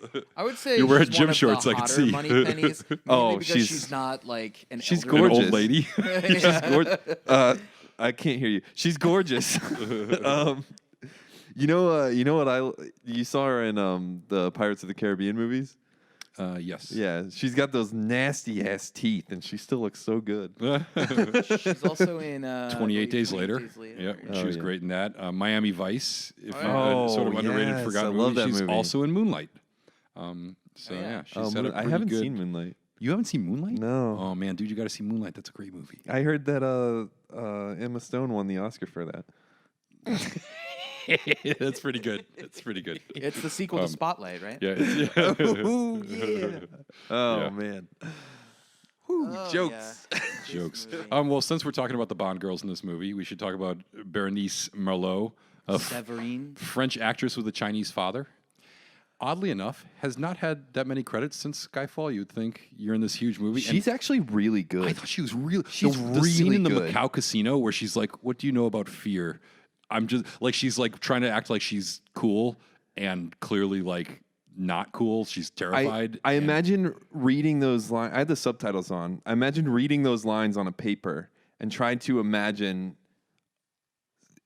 anyone doing a better performance of Right. those lines How in do you that not- moment. how does that not And I be was cheesy? like, that is exactly what Yeah. I think that looks like. Right. You know what I mean? Yeah, she nailed it. Because she nailed it. She's like exactly what you said. That like she's not displaying fear, but you can tell by the way she's acting that she's so afraid. Her Yeah. facial reactions and her posture are like all designed to make her look strong, eyes, yeah, but she's- but keeps but looking- also but we can see that there's something underneath and there. that effort there, that effort to conceal. Yep. You see that there's some kind of effort going on that is Also, really she's got a lot of interesting. different looks here, and all of them are hot. Yeah. She looks hot in the casino. She looks hot when the guy gets assassinated. She's hot on She- the boat. they She's put hot. like a lot of She's hot when makeup she on her. dies. in the casino. In this casino scene, she's very like Yeah. made up. But then like I when she's don't kind like of, too much makeup personally. I That's do like that's the thing for eyeshadow me. thing they were doing with her, Yeah, the though. eyeshadow thing looked good, but then when they have her on the island where she gets killed, she's like kind of the makeup's kind of gone, and you see her a lot Yeah. more. So I want to talk about the island scene. Yeah, Who let's the talk fuck about are those statues of? I don't even know what this island. It's off the coast of It's on Macau, a but it looks real- like a communist. It's based on a real place, like in Japan. I think off the coast of Japan, this island was deserted. Because of radiation I don't know if it was because of radiation. I forget the or reason economics? why. It's something, but like I everybody. remember just reading talked about it back. Yeah, me too. Yeah, and I wanted to re-research it, but I got really hung up on, she's tied to the statue or whatever, and I started thinking about it, and the statue is a really generic looking guy, and I'm just like, who's this Yeah, a who's this statue of? I mean, that shooting contest is another memorable. It's like scene. so I was saying this, you know how they have the helpful Honda people? Yeah. And they just wear the blue shirts or whatever. Well, they have like a big head mascot for that. But he's just a big head mascot of like a generic looking white guy. He's just like a white guy with short brown hair with the blue thing on. But he's like a mascot guy. Yeah. And I find it extremely creepy and disturbing and wrong that they do that. Like, if you're going to make a mascot thing, it has to be like a thing that does something. So like Rowdy for the Cowboys, he is a cowboy. But yeah, he has like the human mascot head, but he's like a thing. He's not just a fucking weird, generic looking fucking guy. It's fucking disturbing. What are you It's talking wrong. What is this mascot that you're talking about? It's wrong. God, I am sorry. It's wrong. You just lost the thread totally. I have no idea. Like the Husker from the Corn Huskers, he husks the corn. He wears the little overalls. How Okay, do we even get onto the helpful Honda mascot? I don't even. helpful Honda mascot is wrong. I'm so confused. He's just a weird man in a polo shirt. It's wrong. I'm so confused. He's creepy. There's no way you're not peeking here. I'm sorry. Can you show us a picture of what you're talking about? You fucking insane person. When you started talking about a normal-looking guy with a giant head, I thought you were segueing into Javier Bardem because his head is enormous. He's got like in that scene where he's like sort of semi-seducing Bond, and he leans forward, and you can sort of see Daniel Craig's head and his head in the same shot. I'm like, how is his head twice the size of Daniel Craig's head? This doesn't make any sense. This isn't possible. He's like an NBA Jam character. Yeah, right. He's not like it's like big head mode is on there for the Bond game. Oh yeah. What So do you guys true. think of the scene when he pulls his teeth out? Yeah, that's the guy. This is He wrong. looks like a Lego person. This is wrong. Isn't I it don't creepy? think I've ever seen that. It's disturbing. You're lucky you've never seen it. I'm going to answer your question by reflecting back on my first thoughts when I walked out of the theater, having seen Skyfall the first time when it came out. Oh, I think he could have saved her also. She died. See, so here's my if we're gonna Sorry. let's Get to Say that. the thing you were going to say we'll first. we'll do the shooting thing Yeah. because I feel like I thought the same thing, but then I was thinking he had to wait for Javier Bardem to use his bullet so that he had so one that he less was guy to unarmed shoot. again. Because they Yeah. did a really good job of having him take down 5 guys unarmed Yeah, it was awesome. really quickly and choreographed it so it didn't look fake at all. It looked like he actually could do that, but it all hinged on Javier Bardem being unarmed at that point. So Yeah, I think he had to kind of wait for it. I'm sure he didn't like it. I'm sure he didn't think he was going to kill her. Right, exactly. He probably thought he had was another really chance gonna or do something. the- Yeah. I play the also game. I also think it was Javier Bardem does it really suddenly, and Javier Bardem has also been really showy about his whole Right. I'm a bad guy thing. So Yeah. maybe he thought he wasn't going to shoot her quite so quickly. Yeah, And he that was- and he that's was for planning the his audience. moment. That's like, oh, he's bad. We hate him. You know. So maybe so it's okay. But Well, part of me was like, he could have saved her. she had become a quarrel girl at that point. So Yeah. I think this movie does a really good job of like, okay, so we know the tropes of these movies. We're introduced to this girl. Okay, this is obviously going to be the girl that he like follows him through the rest of the movie. No, fuck that. She's dead after like 2 scenes. Yeah. Like no one was expecting her to die right then. You know. right. There is no other girl. But she got there's Moneypenny, who is kind of There's a Bond girl in M. this one, We but haven't M seen is the her. true Bond. yeah, M girl. is a Drew Bond girl here, but we you know come it is to also learn. we've had in past like Goldfinger, we've had these girls show up and then get killed quickly.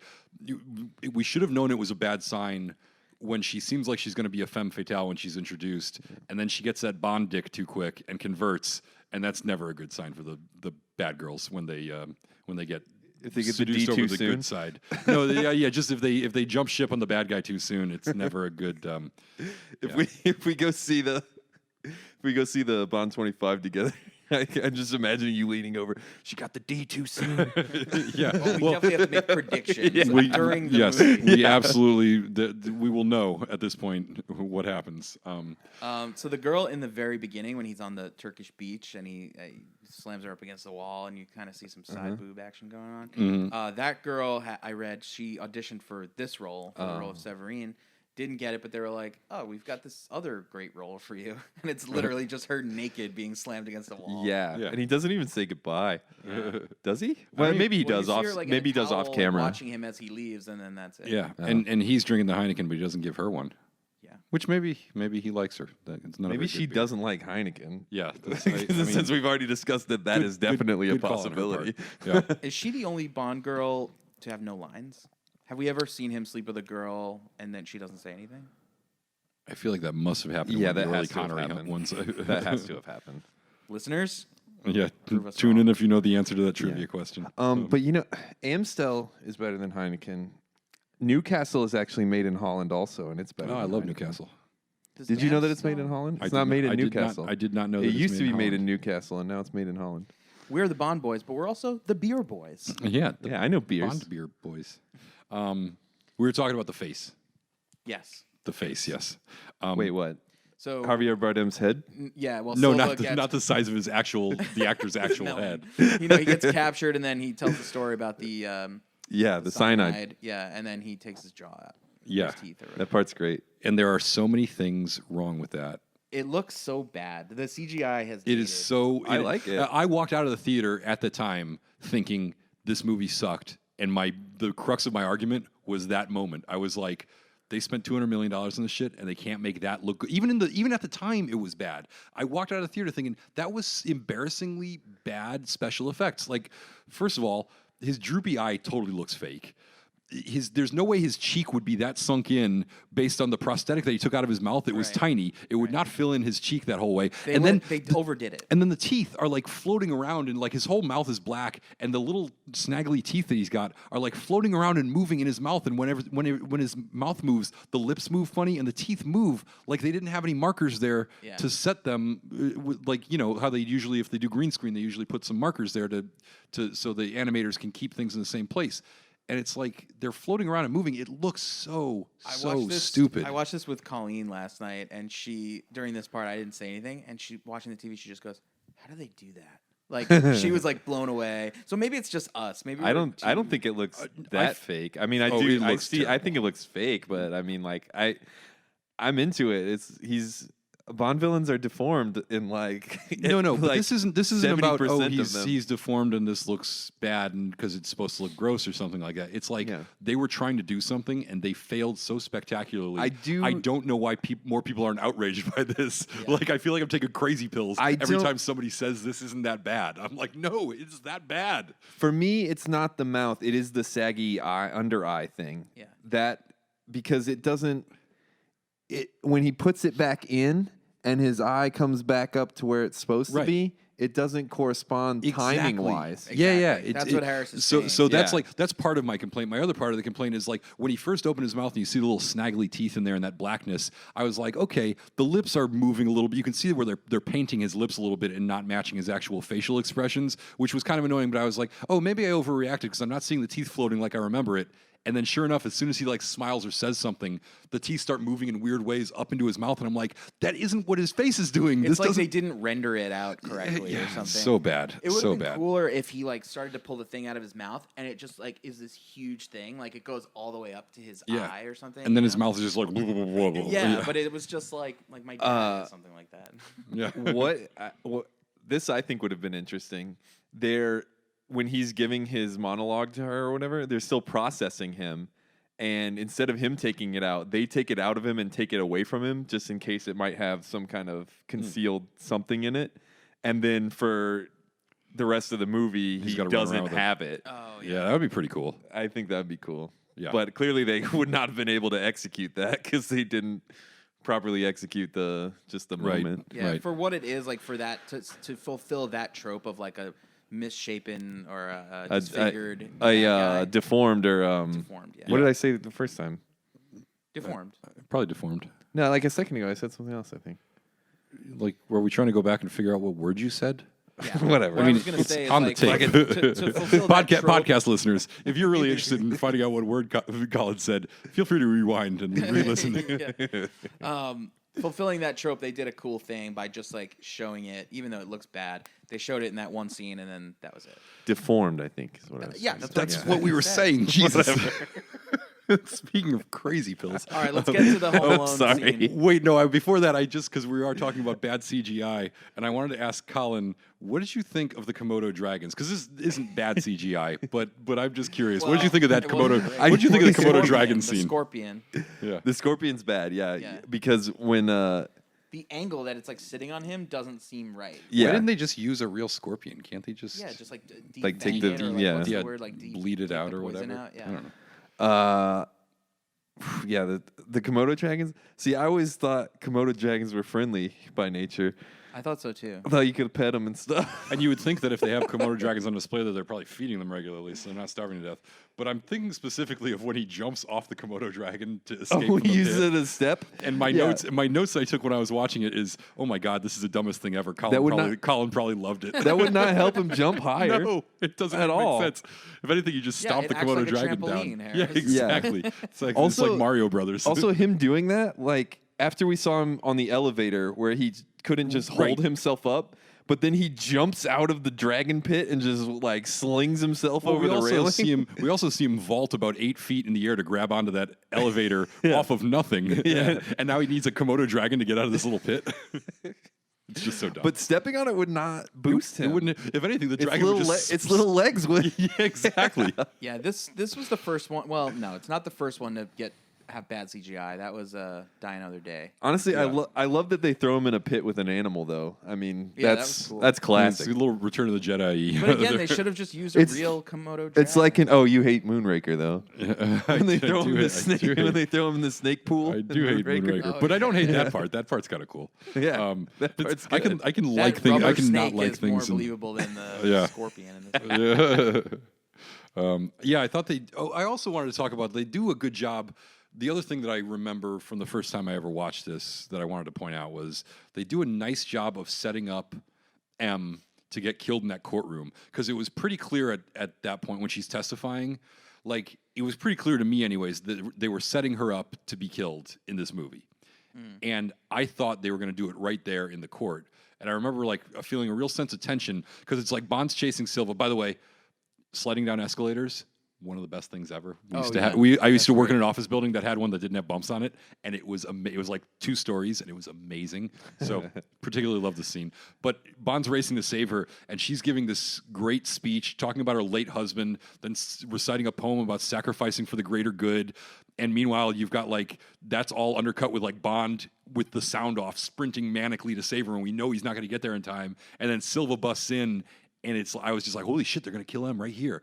And I remember it being like intense, and then actually being really happy when she somehow survives. Well, Ray Fiennes protects her. That's Exactly, his which big builds moment. him up. Yeah, exactly. They gave him early because he's already defending her among these bureaucrats, which we thought he was one of them, and then he steps in and sort of says, "Hey, let's let her speak. Let's give the witness a chance to say something." And the actress who plays the prime minister is like a real bitch. Right, exactly. Yeah. I didn't think she was the prime minister. I thought she was just the head of that committee. the head of whatever committee. whatever Who it knows? is. Whatever it is. But then the shootout in the courtroom is good. Solid setup. We see Mallory and People Moneypenny. get fucked up in this movie. Like Yeah. a lot of people get killed, and I don't know if it's just like my sound system, but like or how the movie was mixed, but all the gunshots sound great in this movie. Yeah, they're like they super really loud. super sharp. Intense. Yeah, and all those people that get killed in the courtroom.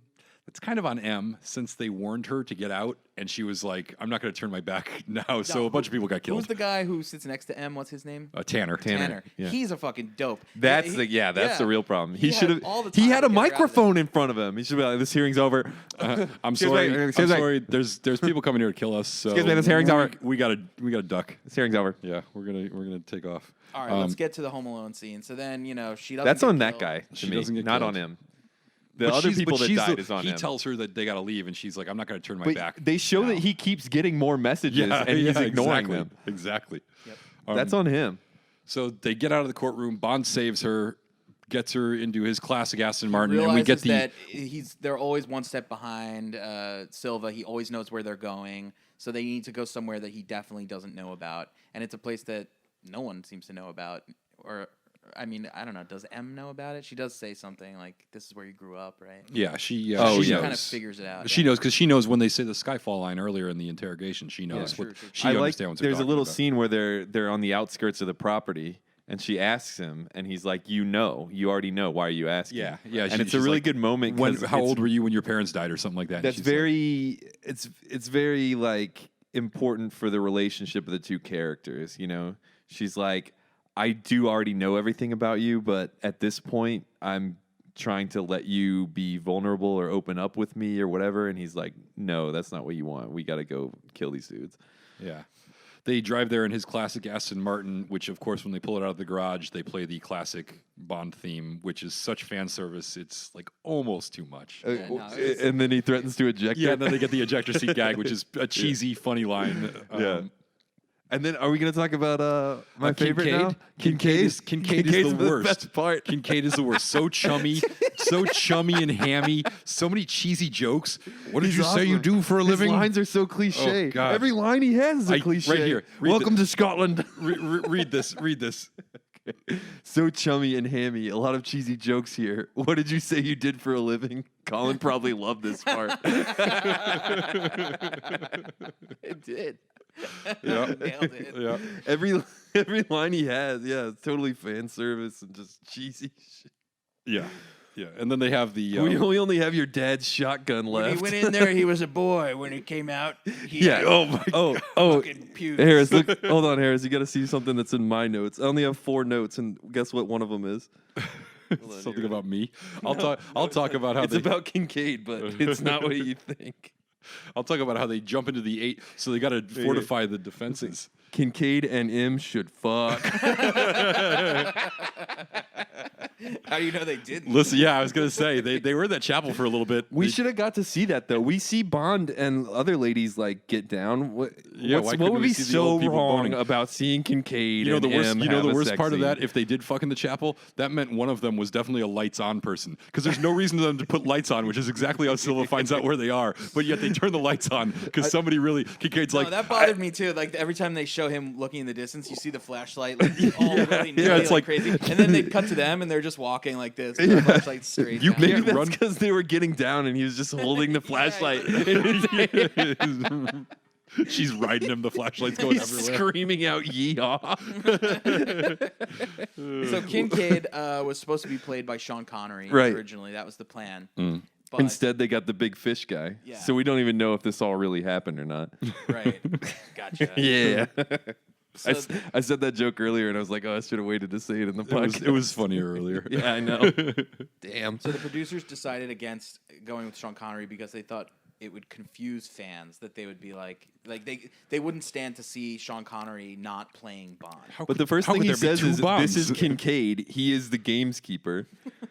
Oh no! Wait. The first thing he says, "I thought you were dead," which is funny. Like That's a homeless guy who's like creeping around an old property. You know he's not getting paid for that either. Like- He's still working. He's still on the clock, but nobody's been paid. The checks haven't been coming in. Bond He's was eating officially pheasants that he dead, hunts and they were himself. liquidating his assets. Yeah.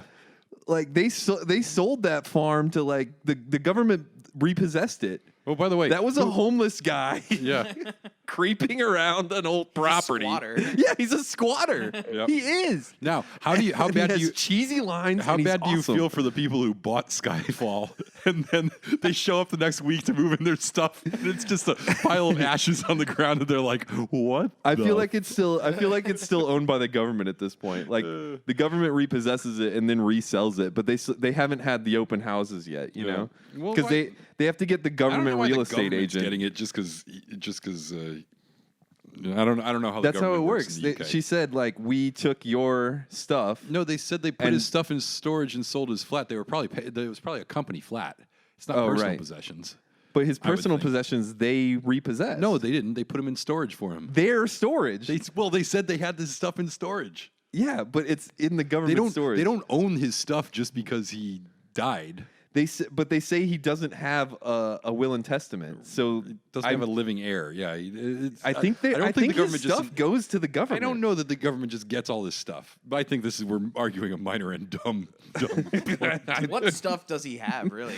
Don't we see his apartment in one of the He's got some movies? nice suits, some good watches, lots of Omega watches. Oh, yeah, Yeah. that's true. His clothing and He's watches. got some good stuff. Apparently, he's been embezzling vehicles from the company for Right. decades because he's got an antique Aston Martin with machine guns and an ejector seat in it, which clearly Mem did not know about. So it's one of those things that he just like reported destroyed and parked in a fucking garage somewhere. I mean, I think we've learned that James Bond is a goddamn thief. Yeah.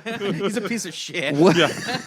Well, like Like he's got like fake I get the identities and a impression bunch that- of yeah. squirreled away finances. yeah, I get the impression that every once in a while he has like a bunch of extra cash while he's on a mission, and he just And he stows just it away stayed- somewhere, which is not ethical. But it's sort of like the what was the in the casino in this one, he has like 4 million pounds or whatever, and he's like, "Oh, just go bet it on red." because he's not even worried about that. He's like, I've already stolen millions. It's your turn, Moneypenny. Get your Yeah. beak wet. Get Yeah, your beak wet, or we can't exactly, trust you, exactly. Serpico. You know. like- but what was the line at the beginning of Casino Royale where he's like, M doesn't mind if you're a little bit bent or whatever to the guy who's corrupt. She just doesn't want you selling secrets. So that's the trick. He's like, you can steal from the government, just Yeah. don't sell secrets. I also feel like he's stealing from the bad guys and just not reporting it. He didn't steal that Aston Martin from the bad guys. No, I know that, was- but yeah, I think he's yeah. also I think stealing he's- from the bad I guys think and not Bond may reporting be it. stealing from everybody, and I think we finally get a glimpse into that. And they've given up too much of Bond's backstory. Have we anyways, covered everything? I think No, we haven't covered the finale, which is like 18, 20 minutes long. Yeah, so they set up a bunch of booby traps. They Which got the are awesome, 18 by the way. montage of booby traps. Yeah. that Like, felt really like something out of a clever different. ones. Felt like something out of a different movie. Like I felt like I was in The Equalizer all of a sudden Mm-hmm. instead of this. that's why Yeah. Kincaid is so awesome. I remember this being like He's like in one the of 18 You're not parts strengthening of the your movie that I Kincaid didn't like, argument. but I think I don't know. It happens so quick and like It is, but that's the thing. It actually, when I was looking at it, it was quick, but it felt longer. That's my thing. Is like the whole I thought it was fucking. the setup awesome, of the though. Like, Skyfall setting thing up those, felt like, long. Shells underneath the floorboards, and you see the guy step on it, and then he gets blown to the side and stuff. And like Setting up the shit was boring. Actually, seeing the shit in action Yeah. was awesome. No, I think they should have got Mr. T and made it longer. It was an interesting inversion of the usual Bond finale, where normally he He's attacks infiltrating the the bad lair, guy's yeah. base Yeah. and burns the place. I mean, he burned it down either way, but usually it's the other way around. Have we ever seen him defending a territory I before? bet you that's how they came to this plot line. I think so. They were looking at ways to like go against the grain, and they were Let's like, well, invert it. It's inverted, Yeah. yeah. Yeah. I was ready before you were born, son, says Yes, Kincaid. another corny cliche line. Oh, Kincaid, He has just welcome shut to up. Scotland. He has, I was ready before you were. You were? You were ready So for this bad. before he was born? So bad. You're Just a movie terrible. character, aren't you, Kincaid? Just terrible. The helicopter crash / house explosion was fucking awesome. Fucking awesome. And then yeah. you got one of the most boring parts about. I mean, Scotland with all the fog and everything looked cool. But one of the most boring parts about them setting up the shit was it was all like shooting day for night. They just blue filter everything, and it was like the only stuff that was kind of forgettable and didn't look great. in which It what? does In- look when great. they're setting up the house and the sun's going down and they're setting up the booby traps and the bad guys are showing By up. the time you get there, you have seen every possible tone and color of the spectrum of And blue. now you're just seeing kind of boring. It's beautiful. It's boring. It's boring. And then they light the I house didn't on. think it was boring. I thought it was cool too. You guys are dumb. to get you have to just hate the color blue to not get what they're you doing. don't have to you don't have to hate the color blue, but it's completely it's like very monochromatic. It doesn't have a lot of contrast to it. It's all shot. It's like it's underlit intentionally because they're trying to show that it's like getting dark out. I'm just saying, compared to the rest of the stuff in this movie, that part's boring. And then they blow the house up and light it on fire, and we're back to gold. I think it looks beautiful. You're and dumb. I'm thinking of. That's wrong. Have you ever seen Love, Death, and Robots? Yeah, I did. Did you see the unfortunately. Zima Blue one? I completely forgot about that entire thing. It was very forgettable. I liked it. I like Zima Blue, the best one. I didn't see it, But but I think this movie looks beautiful. Yeah, I you're think so onto too, something, yeah. Colin. blue is Fucking pretty. Harris. Blue is pretty, Harris. But there is something to be said about like it being kind of muted and then juxtaposed with the house on fire, and suddenly everything is like That's what I'm talking really about. orange. And That's all I'm saying. the part when he falls into the water. Oh my God, so yeah, good! so like good. the first It's like a fall, and then rainbow, later, almost. yeah, the first fall is great, and then later when he's looking up and trying to figure out where the hole is, that looks awesome. He Yeah. shoots the flare up there. Yeah. This is the first time that we've seen Craig actually kill the main villain. Really? Oh yeah, that's true. Because in Casino Royale, Mr. White kills what's his name, The Chief. Yep. and then in the second movie, he just leaves him in the desert, and then he's killed by his own people. Yeah. There was a point when he's under the water and he's getting out, and then he's trying to get to the chapel before Silva kills M. That my thought was, goddamn, how long is this movie? And it is, compared to Quantum of Solace, it is quite long. It's 2.5. Yeah, it is a very long movie. But that was the first time it started to wear on me, and we were in the home stretch. And then Silva's death was kind of lame. I have to say that if I'm gonna nitpick little points about this finale, just throwing a knife into his back. Well, you know what it is? It's something I didn't pick up on until watching it with the subtitles on. But they say twice in this movie, sometimes the old ways are best. Right. And he says that when he puts the knife down. Which is another cliche. Yeah. Said by Kincaid. Yeah. But it's also said by Moneypenny in the beginning. Yep. We forgot about the shaving scene. Anyway, That's hot. but that's cool that he can't kill this guy. He's like Mr. Technology. They've blown everything at him. Missiles and fucking guns and explosions, and like you just can't kill this guy. And so to kill him with like the simplest weapon possible. That's is- true. That's I what like they were that. going for. Yeah. I think that you've just kind of sold me on it a little bit. You've softened my hatred for it.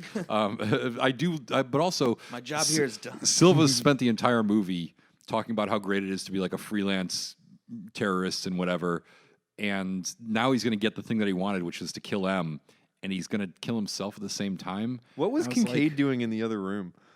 When he finally gets to M, Well, Observing. starts and he to walks come back in, and then he shoots, and Yeah. he's like, "Oh, all right." Why didn't he kill Kincaid? He's like, never mind, you can kill her. Yeah, you know what he did? They probably had some audience testing. They were like, people like Kincaid. People want him to quip something dumbly at the end of the Too movie. too many me's in the focus Yeah. group. I don't like that you killed Kincaid there. I thought he was funny. We want more of him. And then we have some lame quips. Last rat standing and gotten some deep water. Is that what he says? Yeah. The deep water one was funny to me. Last Rat Standing, I was like, meh. Yeah. But Craig is a better crier than Lazenby. We've seen our second Bond Yeah. shed some tears here, and he definitely Is a pussy. I'm just kidding. dead to me. And then we get the final or second to last scene where he's on the rooftop. Again, like you're making the English skyline look beautiful. Yeah. He gets the little bulldog. Is that what it Yeah, is? the bulldog. Yep. Yeah, English Bulldog. yeah. Draped in a Union Jack or Union whatever. Jack, yeah. Yeah, and then he goes down and gets his mission from the brand new M, Mr. Rafe finds. Great. Yeah, but the set like perfectly mirrors the old sets of Yeah, we're, like, Moneypenny right has a back into desk the and traditional M has Bond a desk thing. inside the room with the padded door. Yep. Great. All right, let's rate this thing. Let's do it. Okay. Who's first? I'll go last. I'll go first. Like I was almost saying earlier, I really fucking love this movie. Going into this screening, I went into it with the mindset of thinking like Casino Royale is my favorite Craig movie and my favorite Bond movie, and this one is like a little lower on the totem, but I don't know. I think this is a near perfect movie, and like I just got like everything just clicked for me watching it this time. I really like felt everything they were going for, all the arcs, all the like callbacks and everything, and it like I just the nitpicky things I have are like the CGI, the titles like giving away. That's what I was going to say before, is that the Mission Impossible movies do that, where during their opening sequence, they literally show you scenes that you're about to see in the movie, and I fucking hate that. Yeah. And, like, I don't want Bond movies to do that. I want them to go back to, like, silhouettes and nudity and, like, guns. Yes. Like, come on. Just, like, that's what we want. And I feel like it gets even worse with the next movie, but I'll save it for that. But, yeah, I think this movie is fucking great, and I think I put it right on par with Casino Royale. I have to give this a 0010. Wow. I fucking love it. Yeah. It's All right. I'm your last. Cool. Okay, yeah, that's fine. Yeah. So part of me doesn't want to like it so much. I'm like, yeah, this is another one of the Craig ones. But when I watch it, it's just undeniably good.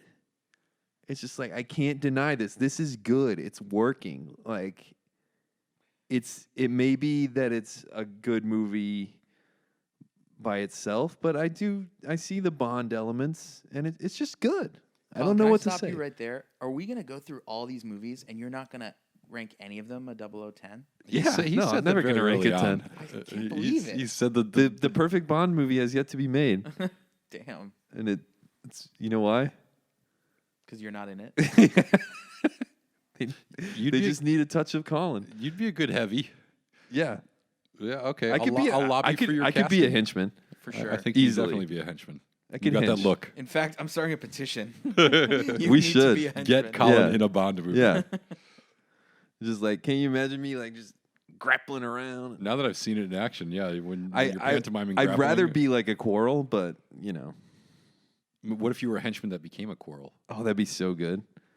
All right. But that never happens though, yeah, I know. Well, that's why it's gonna be because innovative. once you get Well, a Jaws, certain kind of. yeah, that's Oh, true. yeah. Oh, but God, usually let's once not you bring get that a up. certain level of being in battle with Bond, someone is gonna die, and it's you because Bond doesn't die.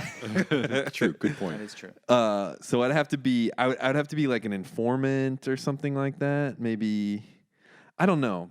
Well, you could be the first henchman turned Quarrel. Yeah, I'd love that. Henchman turned sidekick turned Quarrel. I would love that. Yeah. All right. It's a 009. Very good.